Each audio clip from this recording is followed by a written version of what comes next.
Settembre 2020, finalmente l'embargo è finito e possiamo parlarvi di Envy, il videoprocessore Madware di nuova generazione.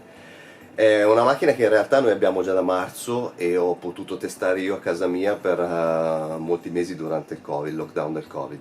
E l'impressione che ho avuto sin da subito, anche con la versione beta del software, era di un'enorme stabilità. La macchina non si è mai impallata, non ha mai avuto problemi di sorta, abbiamo migliorato insieme alcune cose col team di Madware, ma sostanzialmente è una macchina che già da subito col beta era stabilissima.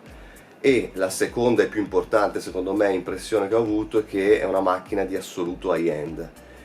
Difficilmente negli ultimi anni mi era capitato di avere in mano una macchina che sin dal primo momento avesse questo tipo di livello qualitativo, ma lei ce l'ha. Il motivo, se vogliamo, è anche banale. L'hardware che questa macchina integra, a differenza dei prodotti consumer dove di solito i grandi brand tentano di seguire la filosofia del minore investimento massimo guadagno, qui invece questa filosofia non c'è. L'hardware è di altissimo livello, ci sono driver specifici fatti apposta per Envy per poter utilizzare l'hardware, in questo caso Nvidia, di questa macchina, e poter avere la potenzialità di applicare gli algoritmi, i filtri al massimo della loro intensità, quindi raggiungere un livello qualitativo che per un prodotto consumer solitamente non è lontanamente raggiungibile. Envy esiste in due versioni, la versione più basica che si chiama Pro 4K e la versione più estrema, più high-end, che si chiama Extreme 8K. Le differenze le trovate nel link nella pagina commerciale del nostro sito qua sotto. Come si integra questo videoprocessore nella vostra catena? La logica è un po' diversa rispetto al passato. Noi abbiamo tutte le sorgenti che vengono collezionate, che vengono connesse direttamente al vostro synth amplificatore. Da questo un cavo va dentro il processore video Envy, il segnale viene migliorato, Envy riconosce in automatico che tipo di segnale gli state inviando e quindi va a pescare in automatico sia i migliori settaggi che sono stati messi in fase di calibrazione, sia lo spazio colore e i profili di correzione colorimetrica più corretti. E poi il segnale migliorato e corretto viene inviato al vostro display. Questa è l'architettura base. L'obiettivo primario di un videoprocessore è quello di restituire al display la qualità più alta del segnale che deve essere riprodotto. I videofili sanno che in una catena video sono molti i passaggi in cui si può guadagnare oppure perdere qualità. Facciamo un esempio classico, decoder di Sky e state guardando un canale in SD. Benissimo. Da qualche parte nella vostra catena il frame che vi arriva dal broadcaster televisivo è sostanzialmente un 576 interlacciato, quindi ci sono la metà delle linee che compongono il frame di incisione. Da qualche parte nella catena c'è un chipset, quindi un piccolo processore, che può essere nel decoder di Sky, nel televisore o in questo caso in Envy, deve rendere progressivo il frame, quindi riunire i due frame spettinati in uno. A questo punto, e già in questa fase qui, si può perdere della qualità e si possono innescare anche degli errori video. Una volta che il frame è stato ricompattato, deve essere scalato n volte per esempio riempire un pannello Full HD, un proiettore o un televisore Full HD. Ma se il pannello è 4K, poi dal Full HD si scala altre 4 volte per riempire la risoluzione nativa del pannello. Capite da soli che se si fanno queste operazioni con degli errori o con degli algoritmi molto poco performanti, la qualità video va a decadere. Quando invece queste operazioni vengono fatte tutte alla massima qualità e computazione possibile, il risultato è molto spesso migliorativo. Alcuni utilizzatori mi hanno chiesto: ma se io utilizzo solo segnali ad altissima qualità, quindi quelli presi dai dischi 4K, e il processore è in grado comunque di innalzarmi la qualità video, per esempio dal punto di vista della risoluzione e del dettaglio? La risposta è assolutamente sì.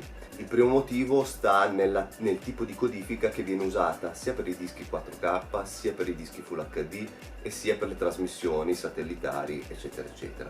Questa codifica si chiama ECBCR. Questo tipo di codifica scompatta l'immagine in 3 sottoframe. Il primo è quello della luminanza, guardando quel frame è una specie di bianco e nero. E poi ci sono i 2 sottoframe della crominanza, una nella regione del rosso, una riguarda la regione del blu. Ma il trucco qual è? Il trucco sta nella risoluzione dei sottoframe. Se il CBCR fosse codificato in 444, la risoluzione del frame principale e dei sottoframe della crominanza sarebbe identica, quindi rimettendo assieme i 3 frame avremo la medesima risoluzione, cioè 4K per il 4K, Full HD per il Full HD, eccetera, eccetera. Ma non è così, non è stato fatto così volutamente per risparmiare banda passante sia nell'incisione sui dischi, sia nella trasmissione via etere, via broadcaster, eccetera, eccetera. I sottoframe della crominanza infatti sono sottocampionati, sottorisoluti, sono un quarto della risoluzione che dovrebbe avere il frame, e quindi in ogni caso, anche guardando un disco 4K, uno scaling dei due sottoframe della cromia deve essere fatto comunque, e già in questa operazione si perde moltissima qualità. È per questo motivo che a me piace dire che il vero 4K e il vero Full HD nella realtà non c'è mai stato dato, perché non avendo adottato la codifica 444 abbiamo sempre avuto in distribuzione, in incisione, in trasmissione un segnale che non aveva realmente quella risoluzione. Ecco perché serve in qualsiasi anello della catena un oggetto che faccia questa ricostruzione della cromia in modo assolutamente evoluto e prestazionale, anche perché è quella la base di partenza su cui poi un processore video fa tutti gli altri processamenti che servono per la visualizzazione delle immagini. Un altro motivo per cui per me è imprescindibile inserire Envy in un impianto home cinema di alto livello è sostanzialmente la gestione dell'HDR. Che cos'è l'HDR? HDR vuol dire dinamica estesa. Nella realtà esiste la dinamica estesa, tra il buio della notte e il sole a picco del giorno c'è un delta di luminosità estremo. E quindi HDR è il sistema che cerca di avvicinare l'esperienza audio-video a quella che è la realtà. Ovviamente nello standard nessun televisore, in questo momento storico, nessun televisore, nessun proiettore è in grado di riprodurre quelle specifiche, cioè per esempio arrivare a un picco di luminosità di 10.000 nits. E quindi è imprescindibile avere un oggetto che capisce come sono stati codificati i contenuti e cerca di adattare la curva di riproduzione del display nella maniera più intelligente possibile per avere il giusto bilanciamento dei bianchi e degli scuri e avere contestualmente anche il massimo contrasto possibile. A questa problematica dello standard e dei display in commercio in questo momento se ne aggiunge un'altra, cioè i contenuti vengono creati in maniere anche totalmente diverse. Ci sono certi contenuti che usano una piccola porzione della gamma dinamica disponibile nel 4K HDR, altri invece spostano la gamma dinamica molto più in alto, altri sono medi, altri sono codificati in basso ma hanno effetti speciali solo in alto. Insomma, c'è una varietà di contenuti che è molto difficile da gestire. Infatti nella stagione passata, durante le calibrazioni, mi capitava di dover caricare nei proiettori 5-6 curve disegnate esternamente in modo tale da dare un ventaglio di soluzioni possibili, caricabili manualmente ovviamente da telecomando al cliente, dicendogli: se ti capita questo tipo di contenuto usa questo tipo di curva, se invece ti capita questo altro tipo di curva scala la curva così, eccetera eccetera, proprio per dare la possibilità al cliente di uscire dalle sabbie mobili dell'unica curva statica caricata nel proiettore. Ovviamente Envy, questo problema con Envy viene totalmente cancellato, perché lui analizza frame by frame il segnale in ingresso e dinamicamente cambia la curva, noi non ci accorgiamo di nulla e abbiamo sempre il giusto bilanciamento e il massimo contrasto disponibile. Oggi il tone mapping dinamico non è appannaggio esclusivo dei videoprocessori, ma ci sono anche alcuni televisori che lo integrano e anche 2 brand in videoproiezione l'hanno integrato da poco. Abbiamo JVC che già dalla passata stagione, le macchine 4K, integrano questo tipo di gestione del segnale. Qui abbiamo per esempio per la nostra prova comparativa un MX9. E anche i nuovi Sony della linea 2020, laser e non, che integrano questo tipo di gestione. C'è da dire ovviamente, nel corso di questo test lo capirete numeri alla mano, che la prestazione che si riesce ad ottenere con queste macchine non è paragonabile a quella di Envy, sia per una questione di sofisticazione degli algoritmi, sia per una questione di potenza di calcolo in tempo reale. Nel nostro tentativo di documentare questo test ovviamente abbiamo avuto dei limiti legati alla ripresa. Per esempio l'incremento di dettaglio sia dato dalla ricostruzione della cromia sia nello scaling di Envy per voi non è possibile vederlo da un video, sia perché le riprese vengono fatte in Full HD, sia per la compressione del video per essere veicolato in rete, quindi questo tipo di aspetto vi consigliamo di venire qua da noi a valutarlo con i vostri occhi durante una demo. Anche le immagini che abbiamo catturato per farvi vedere la gestione delle alte luci, la differenza di contrasto è difficile da valutarla in alcuni capture e in un video. per un motivo molto semplice: la telecamera stessa, il suo sensore ha un limite e quindi tenta di adattare questo limite cercando sempre di compensare evidenti problemi della cattura in ambiente. Però in ogni caso speriamo che il nostro lavoro di ricostruzione sia comunque apprezzabile. Cerco di spiegarvi meglio il perché il vecchio approccio della curva di compensazione statica è sostanzialmente superato col tone mapping dinamico. Vedete un esempio di curva di compensazione 2084 nell'immagine che andrà in sovraimpressione in questo momento. La dinamica e il contrasto del vostro display è sostanzialmente l'inizio e la fine di questa curva, e quindi giustamente è una coperta che è sempre purtroppo troppo corta. Quando iniettavo questo tipo di curva nei videoproiettori dicevo al cliente: per capire se è una curva idonea per la rappresentazione del contenuto HDR che stai andando a fare, metti una scena del film luminosa in esterno e verifica sostanzialmente lo smoothing della curva, cioè la parte alta della curva, per vedere se è ben bilanciata e se non ci sono elementi che vengono tagliati via dalla riproduzione. Sostanzialmente quando si fa questo tipo di test si sta controllando la zona identificata dal pallino, del cerchiolino giallo, e quando diciamo le scene di questo tipo sono credibili e non ci sono problemi, quella è la curva statica giusta per la visualizzazione di quel film lì. Il problema con le curve statiche è che quando poi all'interno dello stesso film si va a visualizzare una scena buia e quindi ci si sposta nella parte identificata dal cerchiolino rosso della curva, come è chiaro si usa una piccola porzione del contrasto del proiettore, del televisore, del display in generale, e quindi è un peccato sacrificare buona parte della coperta che avete a disposizione. Envy non lavora in questa maniera statica. Envy va a modulare ogni frame della scena in base alla dinamica del dispositivo che avete a disposizione, quindi del vostro proiettore e del vostro televisore, strecciando la dinamica del contenuto in modo tale da avere sempre il contrasto più alto. Per quanto riguarda il miglioramento del contrasto, Envy non lavora solo su questo versante, quindi sfruttando al massimo, ottimizzando al massimo il tone mapping dinamico, ma va ad aggiungere un altro tipo di processamento che si chiama ricostruzione del contrasto, che va ancora più a spremere il contrasto del dispositivo. Ho personalmente verificato, misurato e quindi quantificato il boost di contrasto che Envy regala rispetto al migliore dei due proiettori sopracitati. Grazie alla nostra sonda di riferimento Klein K10 abbiamo misurato le zone più luminose e quelle più cupe dell'immagine che state vedendo in sovraimpressione. E in questo caso specifico abbiamo registrato con Envy un incremento di contrasto del 28%. Nel fotogramma successivo che vedete ora abbiamo registrato anche qui la parte del cappello molto bassa e molto cupa e la parte bianca dell'occhio del protagonista, e qui abbiamo registrato un incremento di contrasto del 25%. Quindi ripeto, un incremento di contrasto rispetto al tone mapping dinamico fatto dagli altri proiettori. Probabilmente con una curva statica l'incremento del contrasto sarebbe stato più marcato.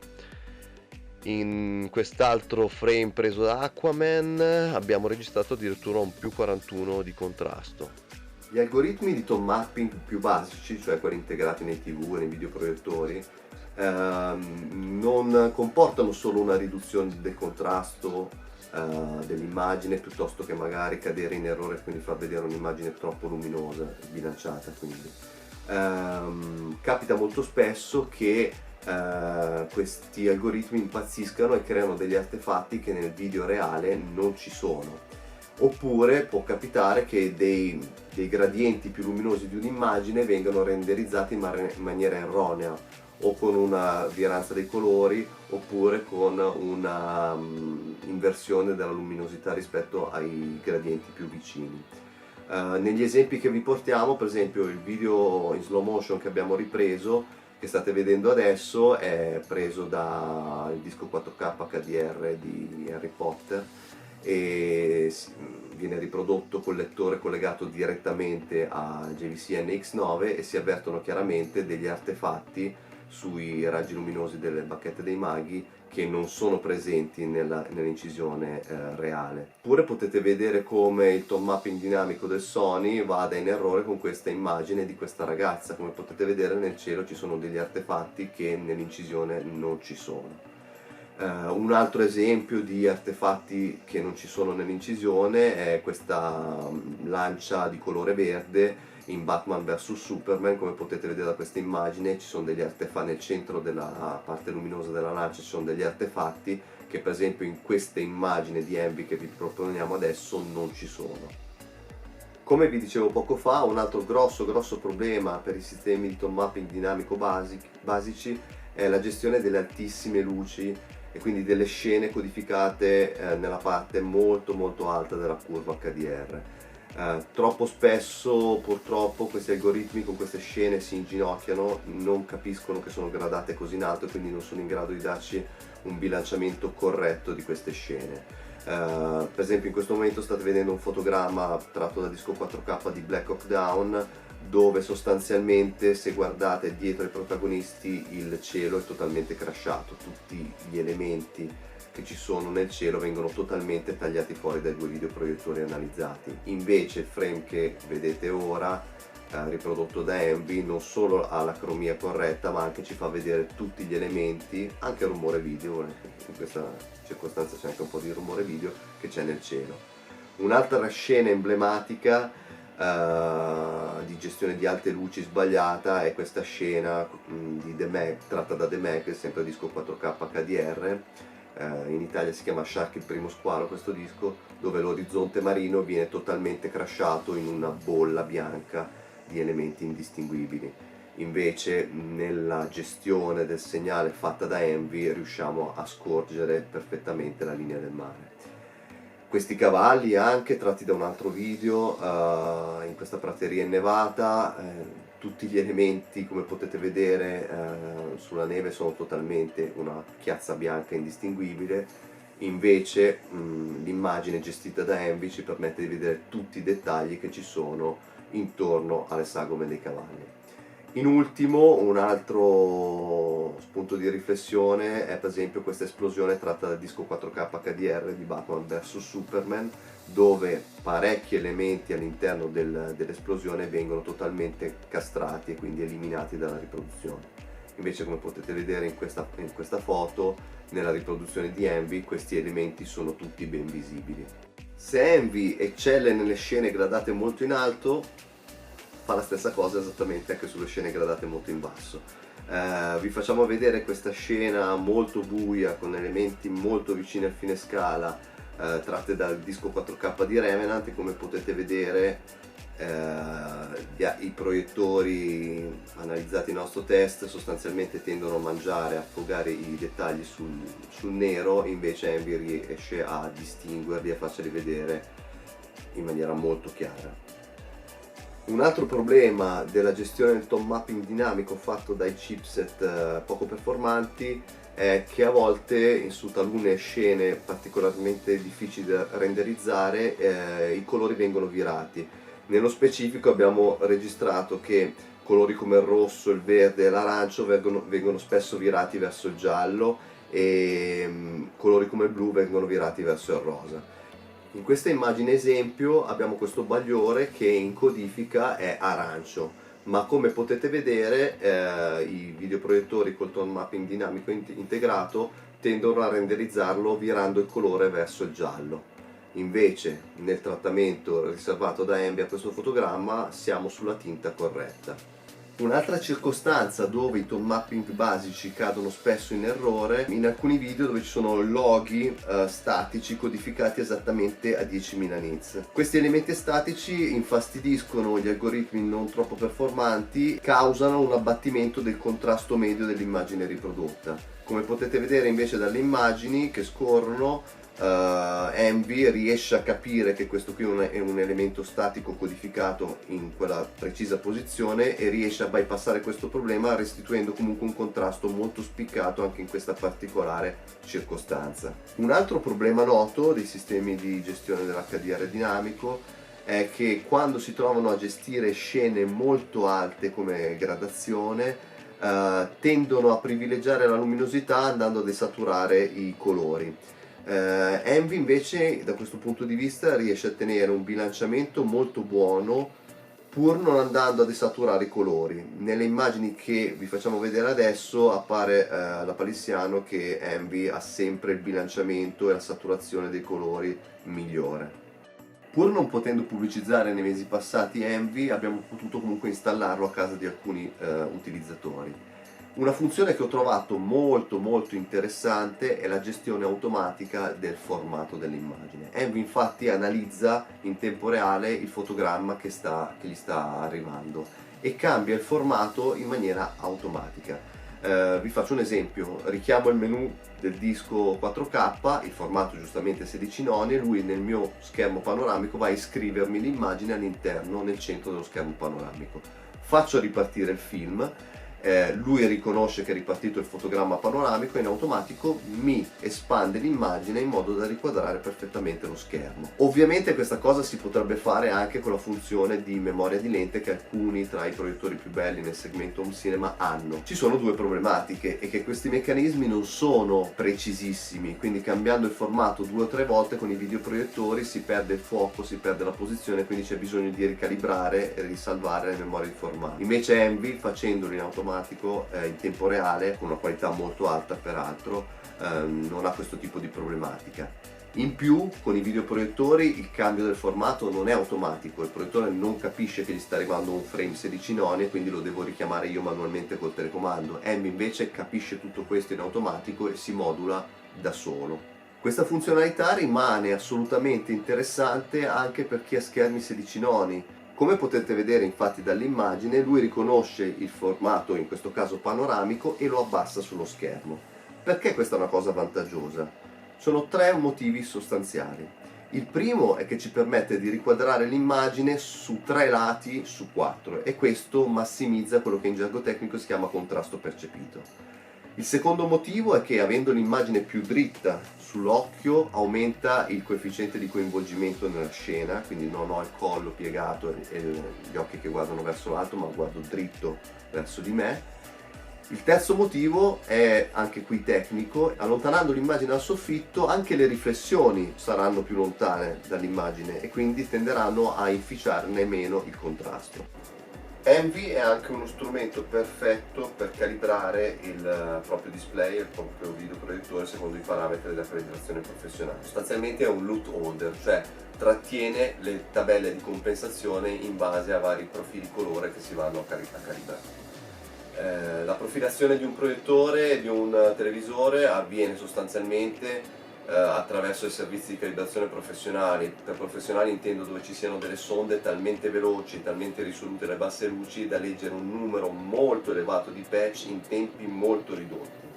I tempi molto ridotti sono necessari perché per evitare il driftaggio dei pannelli, quindi il cambio della risposta in colorimetria del pannello. Con Klein K10 noi possiamo fare tutto questo e quindi possiamo arrivare a profilare e quindi a calibrare il vostro display, il vostro proiettore anche sfondando il tetto dei 4913 punti. Una volta creati i profili di calibrazione secondo i vari standard che andate a visualizzare col vostro sistema, vengono caricati all'interno di Envy ed Envy, in automatico ovviamente, in base al tipo di segnale che andrà a riprodurre, in automatico andrà a prendere la tabella di calibrazione corretta e quindi voi non vi renderete conto di nulla, ma lui in automatico commuterà i banchi di calibrazione. La gestione di Envy è assolutamente intuitiva, semplice e avviene da telecomando tramite grafica OSD che vedete qui. In realtà l'utilizzo del telecomando è giusto all'inizio, in fase di installazione e di calibrazione, dopodiché una volta propriamente programmato il telecomando diventa sostanzialmente inutile. Però diciamo è tutto molto semplice. Il tasto in alto a destra sostanzialmente sono le impostazioni di base dove viene scelto e identificato il tipo di display, vengono introdotti alcuni settaggi di calibrazione, come per esempio viene misurato il picco luminoso massimo che è in grado di raggiungere il display, la curva di appoggio sul tone mapping fatta dal processore, se viene caricata una o più tabelle root di calibrazione. Questa schermata e questa successiva vengono programmate per la gestione dei formati in automatico. Poi c'è un'altra parte di menu dove vengono gestite le porte HDMI e le EDID. Questa parte di configurazione riguarda i tasti fisici sul telecomando, a cui si può cambiare anche le funzioni, se si ritengono magari più comode altre funzioni possono essere assegnate. E infine abbiamo anche un menu dedicato alla grafica on screen, settaggi di base per il backup. Lui in automatico esegue un backup dei settaggi una volta al giorno e lo salva internamente alla macchina, ma c'è anche disponibile un servizio cloud gratuito dove praticamente si possono backupare in rete tutti i nostri settaggi, la nostra calibrazione, la nostra configurazione generale del processore. Tenendo schiacciato il tasto settaggio si accede alla parte di settaggi permanente. Esiste una differenziazione base fra i settaggi permanenti e temporanei. Permanenti sono quei settaggi che rimangono nella macchina anche dopo lo spegnimento della macchina. Invece, tenendo schiacciato con una pressione molto veloce lo stesso tasto, si accede ai settaggi temporanei. I settaggi temporanei possono essere utilizzati qualora, guardando un contenuto, si notasse che magari c'è bisogno di un filtraggio del rumore video più alto, un'enfatizzazione del dettaglio, insomma dei settaggi specifici per quel contenuto, si può semplicemente farlo da qui, mettere i settaggi più idonei al contenuto che stiamo vedendo e poi non fare nulla, perché una volta spenta la macchina questi settaggi andranno persi. Per quanto riguarda invece la parte dei settaggi profondi, cioè quelli permanenti, abbiamo la prima pagina dove sostanzialmente viene scelta la gestione dei vari parametri della tone mapping dinamico. Poi abbiamo la gestione della cadenza e qui abbiamo una funzione che ho trovato molto interessante per quei proiettori che magari non hanno il frame interpolation o gli utilizzatori che odiano il frame interpolation. Infatti è possibile impacchettare, diciamo, in un'uscita di segnale a 60 Hz una sorta di frame blending, quindi una cadenza doppia e poi ogni tot ci sono dei frame multiplexati assieme, in modo tale da evitare il juddering classico del 24p visualizzato a 24-48 Hz piuttosto che a 60 Hz. Ed è un processing che funziona molto bene, l'ho testato su dei proiettori che non avevano nessun tipo di gestione della cadenza e avevano un 24p molto scattoso, e questo tipo di funzionalità ha risolto la problematica. Andando avanti, tutta la gestione del moto fino ad arrivare ai settaggi di riduzione rumore ed enfatizzazione del dettaglio che noi possiamo già customizzare in base al tipo di segnale che entra nel processore, quindi avrò settaggi diversi per il tipo di segnale in ingresso nel processore. Molto interessante anche la funzione associata al tasto rosso del telecomando Hot Plug HDMI. Pigiando il tasto rosso infatti viene resettata la connessione col processore. Perché dico che è molto comoda? Perché capita molto spesso che una periferica nell'aggancio del segnale si possa impuntare, quindi possa dare black screen, e quindi senza doversi alzare e andare a staccare fisicamente il cavo oppure spegnere e riaccendere la periferica, tramite questo tasto si riesce il 99% delle volte a ripristinare la connessione in maniera molto veloce. In conclusione possiamo dire che Envy è un must per i sistemi home cinema di altissimo livello e un componente imprescindibile per tutti gli amanti del video di qualità. È una macchina stabilissima che già sin da subito riesce a darvi un incremento netto nel vostro impianto, e non possiamo far altro che invitarvi a venirlo a vedere e a toccare con mano nelle nostre sedi sia di Bologna che di Milano. Vi aspettiamo!